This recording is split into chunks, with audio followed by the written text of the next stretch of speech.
अस्सलाम वालेकुम। बात करने जा रहे हैं एशिया कप 2025 की, जिसमें दो ऐसी टीमें जो कि सालों से एक दूसरे की हरीफ रही हैं, इंडिया और पाकिस्तान। इनका फाइनल होने जा रहा है 41 साल बाद एशिया कप के इस प्लेटफॉर्म पे।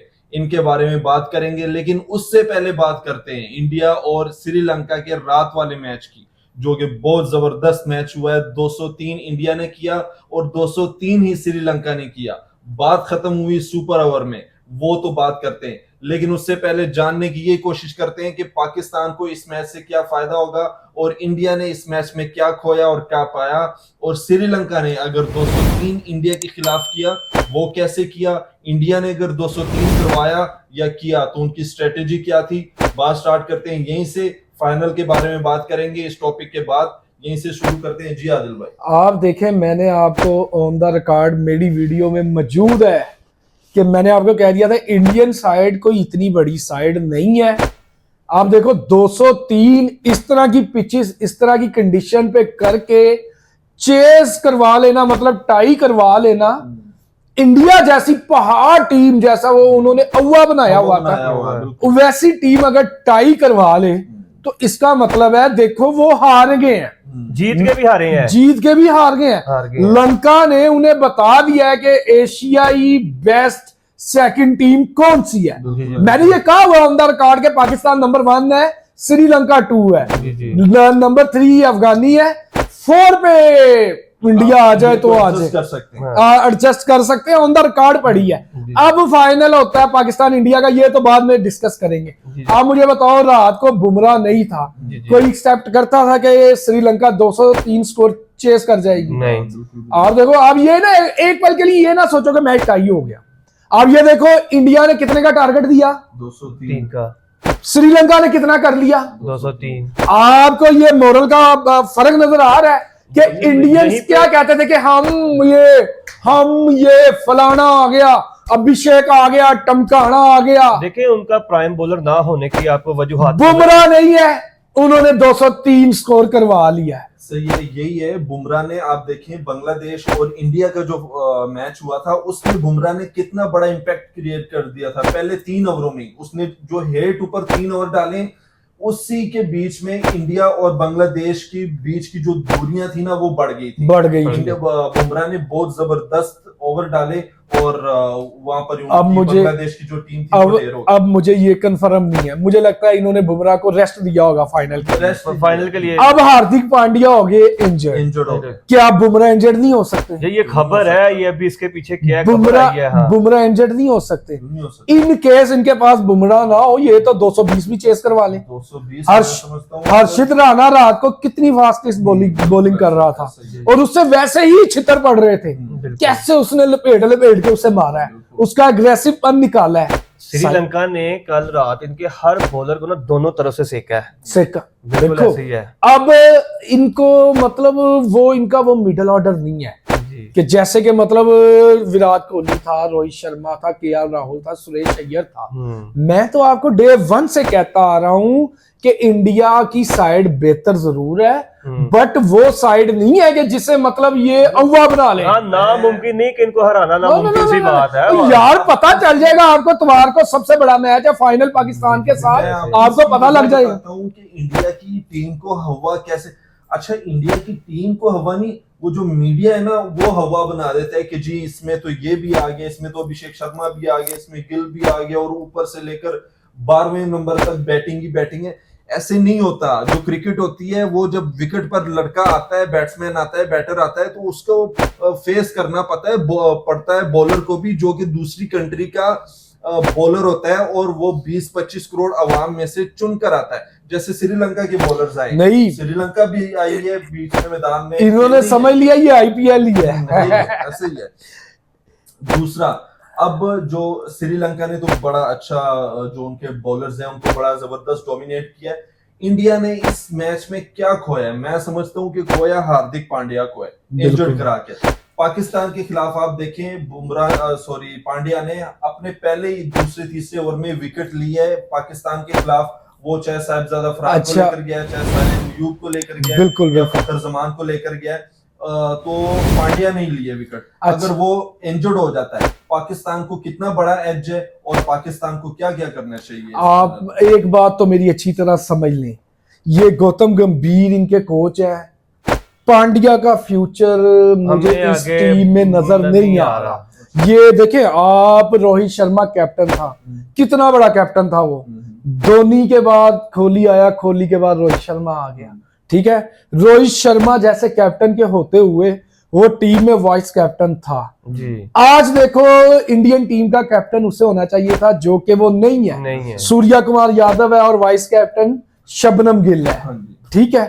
आप हार्दिक पांड्या को वो बड़े तरीके से साइड लाइन कर रहे हैं, साइड लाइन कर देंगे, मैं आपको ये लिख के दे रहा हूँ। साइड लाइन ही हमसे खुदे लाइन लगाना, खुदे मतलब गौतम उससे खुदे लाइन लग, क्योंकि ये धोनी अरा है, मतलब ये बीजेपी की पार्टी बनाना चाह रहा है। क्या बिल्कुल ऐसा ही है। हालांकि मैं समझता हूँ इंडियन टीम का इस टाइम हार्दिक जैसा कैप्टन कोई भी नहीं है। एग्रेसिव है वो, जो एग्रेसिव है वो अपनी टीम भी ऐसी सिलेक्ट करेगा जिसमें सारे लड़के एग्रेशन शो करें। और हमें तो इसका फायदा ही है ना, एज अ पाकिस्तानी हमें तो ये फायदा ही है कि वो इसे अगर ऐसे खुडे लाइन लगाएगा तो हमारा फायदा ही है। इतना अच्छा ऑलराउंडर उनका वेस्ट हो जाएगा, हाँ मतलब हम तो इसलिए ओपनली बता रहे हैं, हमें तो ये पाकिस्तान तक पता है कि गौतम ने इसे, ये इंडिया की टीम को तो नुकसान है ही है, क्रिकेट को भी नुकसान। इतना बड़ा प्लेयर क्रिकेट से वो दूर हो जाएगा और वो भी एक, यानी कि आप पार्टी को प्रमोट करने के लिए बिल्कुल ऐसे देंगे।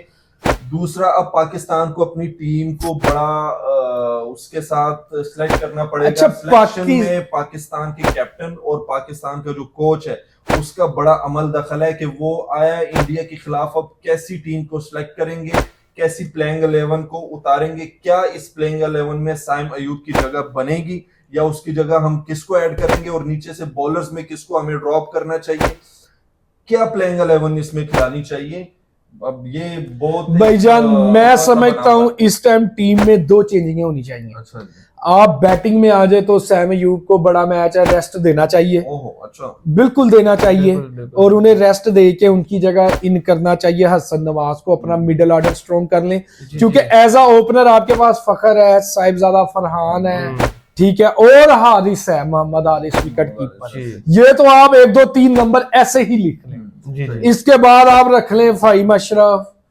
सर ये लोअर मिडल है, जो मिडिल ऑर्डर है उसमें हमारे पास आगा जी और दूसरा जो है हुसैन तलत, जो कि दोनों ही वैसे एग्रेसिव नहीं है जैसे कि हसन नवाज। बिल्कुल, हसन नवाज प्रॉपर बैट्समैन। आप देखें सलमान अली आगा साहब को मैं तो समझता हूं कि अपना नंबर 8वां शाहीन के बाद रखना चाहिए। शाहीन के बाद आप अपने से पहले शाहीन तक को चांस दे दें और इन्हें कहें कि जाओ भाई 6 ओवर, मतलब आपके ओपनर का ये माइंड सेट होना चाहिए कि हमने 6 ओवर में 60 से 70 स्कोर करना है। और अगर 6 ओवर तक वो टिक जाते हैं, विकेट नहीं होती, अल्लाह करे ऐसा ही हो, तो उसके बाद वो जो 4 ओवर है ना, तो उसमें वो अपना माइंड सेट रखेंगे हमने 130 तक लेके जाना है। अग्रेसिव क्रिकेट खेलनी पड़ेगी, अग्रेसिव स्टाइल से, कि हर ओवर में 1 से 2 बाउंड्री लगा के 1 2 सिंगले भी ले लें, तो मतलब विकेट हमने कोई अचार तो नहीं डालना। मतलब जैसे लास्ट आपका मैच हुआ 10 ओवर में 93 या 90 प्लस था, 93 था याद, 93 था। अगले 10 ओवरों में आपने क्या किया? कुछ भी नहीं। अगले 10 ओवरों में तो आपका स्ट्राइक रेट बेहतर हो जाना चाहिए था। आप बोर्ड पे टारगेट देने गए हो, आपका मतलब ऐसा स्ट्राइक रेट होना चाहिए था कि आप 220 22 25 30 कर जाते, बट आप 169 पे ही हो गए हैं। क्यों? 170 लगा लें, चले। क्यों? क्योंकि ओपनर्स ने अपना रोल अदा कर दिया था। मिडिल ऑर्डर आने वाले स्लो खेलते रहे भी, हमने विकेट बचा के क्या करना है। मतलब 2 ओवर 3 ओवर भी पर बंदे के हिस्से में आए तो 8वें नंबर पे शाहीन आता है। और मैं समझता हूं शाहीन जैसा ऑलराउंडर जबरदस्त है, पाकिस्तान के पास कोई है ही नहीं है। सही है, वो आके 2-3 छक्के मार देता, वो अपनी इनिंग अच्छी खेल रहा है, वो 150 से ऊपर उसका स्ट्राइक रेट है, वो आकर वो कैप्टेंसी वाली इनिंग खेल रहा है। वो देखो मैं समझता हूँ वो कैप्टन वाली इनिंग 40 रन आपको दे जाता है किसी ना किसी तरीके। तो आप अगर पहले बैटिंग पे आते हैं तो आप अपनी पहले गन्स आजमाएं, वरना आगा साहब आप तो हैं ही सिंगले डबले करके स्कोर ऊपर लेके जाने के लिए, आपको नडर होके खेलना पड़ेगा। पहले अपने लड़के सारे भेजे हिटर, मतलब मैं आपको बड़ा ओपनली बता रहा हूं, फरहान, फखर, हारिस विकेट कीपर, ठीक है, उसके बाद हसन नवाज, उसके बाद फहीम अशरफ, उसके बाद मोहम्मद नवाज, फिर मोहम्मद शहीन, नहीं फिर हुसैन तलत, फिर शहीन, फिर हमारा कौन सा मोहम्मद नवाज, फिर फहीम अशरफ, फिर आप आए, फिर आप आए और इन्हें कहेंगे। और फिर जब आप आ जाएं और इंशाल्लाह हम जब ये मैच जीत जाएं, फाइनल जीत जाएं, तो आप कौम से माफी मांगे, इस्तीफा लिखकर तो हुसैन नकवी को, क्या है, मोहसिन नकवी साहब अरसाल करें और कहेंगे जी मुझे इस टीम से बचा लें, आपकी मेहरबानी, क्योंकि कप्तानी करना आपके बस की बात नहीं है, आपके बस का रोग नहीं है। आपको इस स्टेट्स के साथ और इस यानी कि जो अजीब सा आपका दिमागी मतलब कौन साथ आपको ये जो कप्तानी है पाकिस्तान की, वो सूट ही नहीं करती। अब देखा कौम ने देखा आप फाइनल में कैसे पहुंचे, आपको अपनी अब इज्जत बचानी, आप कोई एक मैच ऐसा नहीं जीते जैसा इंडिया जीती है। मैं यकीन करें, मैं पाकिस्तान और बांग्लादेश का मैच देख रहा था। ओ भाई मेरी बात, माइक हैसन गोरे हम समझते हैं कि वो ना टेंशन फ्री रहते हैं, हाँ टेंशन रहते हैं, यकीन करें वो बंदा जितनी टेंशन में बैठा हुआ था ना, मैंने कहा हमने यार इसके बेचारे का क्या हाल कर दिया, वो टेंशन यूं बैठा हुआ है, उसकी हंसी छुटी हुई, हमने मतलब ये नहीं कि उनके भी खून सुखा दिए हैं। पाकिस्तान की कोचिंग करने आता है ना, आधा किलो खून कम करके जाता है। 41 साल बाद, यानी कि मेरे पैदा होने से 10-11 साल पहले इनका आमना सामना हुआ होगा, तो वो मुझे पता भी नहीं है। फाइनल में तो ये आगा जी आपको अल्लाह ने मौका दिया है, देखिए आप कैसे पहुंचे हैं, कैसे नहीं पहुंचे, सबको पता है, सबको नजर आ रहा है। दुनिया में क्रिकेट के बड़े शायकीन हैं, बड़े लोग हैं जो समझ बूझ रखते हैं, वो सारे ही समझते हैं आप कैसे पहुंचे हैं, बट आप पहुंच गए हैं ना, तो इसमें कोई अल्लाह की हिकमत है। अब आपने मतलब करके दिखाना है, आपने एफर्ट करनी है, और अल्लाह के बंदे अपने से पहले हारिस, फहीम, नवाज और शहीन को भेज के बोर्ड पे स्कोर बड़ा करने की कोशिश करना, और बॉलर्स को भाईजान ये कहो कि ये जरा थोड़ी देर के लिए ये भूल जाओ, अब ऐसे ट्रॉफी उठा के पोज बनाएंगे, दोनों को जुर्माना भी हो गया। हाँ जी, जीत जाए तो फिर चाहे ऐसे उड़ाएं, चाहे ऐसे उड़ाए, खुद उड़ने लग जाए, ऐसे उड़ा ले जैसे मर्जी उड़ा ले, खुद उड़ने लग जाए। जो 3-4-5 घंटे उसमें कंसंट्रेट करें बैटिंग पे कि बैट्समैन को, बैटर को कैसे आउट करना है, और बैटर इस पर कंसंट्रेट करे कि हमने जो अगला बॉलर सामने आ रहा है उसको कैसे डोमिनेट करना है। मतलब क्योंकि अगर पांड्या इंजर्ड है और हर्षित राणा को जैसे रात को मार पड़ी है, चाहे वो 145 बॉल कर आ रहा था, तो इंडिया के पास कुछ भी नहीं है। इंडिया को सिर्फ आपने फाड़ना है बस। आप देखिए इंडिया को हमेशा बुमराह बचाता आ रहा है, ऐसे ही है। साहिबजादा फरहान ने बुमराह को बैक टू बैक 6 मारे दोनों मैचेस में। साहिबजादा फरहान को कोई एक्स्ट्रा ऑर्डिनरी इनिंग खेलनी पड़ेगी, और वो यही मैच है, मैं आपको कह रहा हूं यही मैच है जिसमें इन्होंने मतलब दुनिया को बता देना है, जिसमें उसका नाम याद रखा जाए जावेद मियांदाद जैसे। तो यही मैच है डू एंड डाई, और हम कल लाइव भी आने की कोशिश करेंगे, आपको दिखाएंगे सारा अपना जो भी सिस्टम होगा यहाँ पर, हमारे साथ लाइव में भी जुड़े, और क्या करना, और दुआओं में याद रखिएगा पाकिस्तान टीम के साथ हम हमेशा उनके लिए दुआ गो हैं। पैनाडोल का पता साथ रख लेंगे, कोशिश करेंगे कोई कीमती चीज हमारे इर्द गिर्द ना हो। और बाकी अल्लाह पे आसरा है, पाकिस्तान टीम वो बंदूक है जिससे दुश्मन तो डरता है, उसे चलाने वाला भी डरता है कि ये मेरी तरफ ना चल जाए। तो कुछ भी हो सकता है, बड़ा एक्साइटिंग मुकाबला है, कुछ भी हो सकता है। टीम इंडिया हमसे ज्यादा डरी है, हम तो डरे, हम तो 2 बार हार चुके हैं, लेकिन इंडिया हमसे ज्यादा डरा हुआ है कि पैग ना जाना है।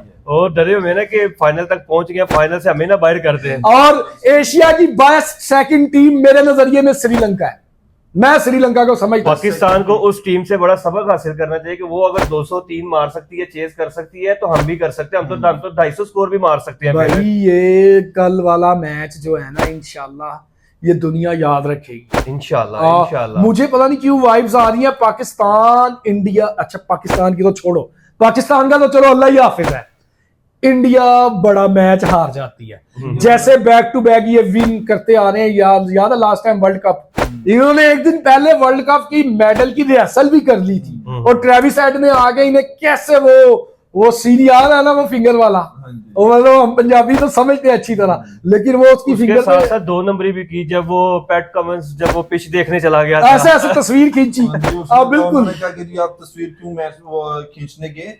यही बात है, इंडिया जो है ना बड़े मैच की टीम नहीं है। आप सेमीफाइनल फाइनल आप उठाकर देख लें, पिछली हिस्ट्री निकाल कर देख लें, 2015 का आप सेमीफाइनल उठाकर देख लें, 2016 का T20 का फाइनल उठाकर देख लें, 2017 की चैंपियन ट्रॉफी का फाइनल उठाकर देख लें, 2023 के वर्ल्ड कप का फाइनल उठाकर देख लें। बड़े मैच में ये टीम इंडिया ढेर हो जाती है। एंड ऑफ पाकिस्तान को इसी का ही वो करना चाहिए, फायदा उठाना चाहिए, उनके असाब पर सवार हो जाना चाहिए। चढ़कर खेलेंगे तब ये इंडिया से जीतेंगे, नहीं तो सर ये इंडिया ने आपको जीतने नहीं देना। आप अगर पहले बैटिंग करेंगे तो आपको 190 से 200 के बीच में 200 भी क्रॉस करना है, और अगर आप ये समझेंगे कि जी आप 150 140 करके इंडिया से जीत जाएंगे तो सर ये आप ऐसा बिल्कुल नहीं होगा, बिल्कुल भी नहीं होगा। और आप ये भी देख लेंगे अगर वो आपसे पहले बैटिंग करते 170 कर गए तो आपसे चेज भी नहीं होना। अगर आपने 6 ओवरों में कोई 30-35 रन बनाए तो फिर आप ये भूल जाएं कि वो आपको 170 चेस करने देंगे। वो बांग्लादेश या श्रीलंका या यूएई नहीं है, इंडियंस तो बड़े ध्यान से और बड़े मैं समझ से खेलना पड़ेगा। आकिब साहब, मैं समझता हूं कल रात को इंडियंस न्यूज में भला क्या चल रहा होगा कि यार बैक टू बैक जीतते आए हैं, एक हार गए हैं तो क्या होगा। मुझे तो ऐसी वाइब्स आ रही हैं, लेकिन हम समझते हैं कि हम कल वाली मैच जीत जाएंगे तो वो दोनों का कसर निकल जाएगी। इसी गुफ्तगू के साथ अपना आज का जो है व्लॉग है उसको वाइंड अप करते हैं, इसका इख्तिताम करते हैं। कल हम लाइव आएंगे, हमारे साथ जरूर जुड़े, आपको बड़ा अच्छा फन देखने को मिलेगा। बकाया हमारी बेस्ट ऑफ लक है पाकिस्तान के साथ, क्रिकेट के साथ हमारी बेस्ट ऑफ लक है। कल क्रिकेट की भी जीत हो और पाकिस्तान की भी जीत हो। इसी के साथ पाकिस्तान जिंदाबाद।